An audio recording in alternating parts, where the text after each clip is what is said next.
3 amalan tidak baik di bulan puasa. Ramadan mengajak umat Islam menghindari sikap buruk yang boleh mengurangkan pahala puasa. Pertama, makan berlebihan ketika sahur atau berbuka.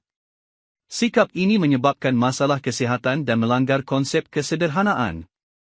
Nabi SAW menasihati, cukuplah beberapa suap untuk meneguhkan tulang belakang, hadis riwayat Tirmizi. Berbukalah dengan kurma dan hidangan seimbang, elak makanan proses. Kedua, solat tarawih tergesa-gesa hingga bacaan dan rukuk tidak sempurna. Tindakan ini menghilangkan khusyuk. Rasulullah SAW mengingatkan, sempurnakan rukuk dan sujud, hadis riwayat Bukhari. Utamakan kualiti, bukan kuantiti rakaat. Ketiga, menunjuk-nunjuk ibadah di media sosial, riya. Amalan ini merosakkan keikhlasan.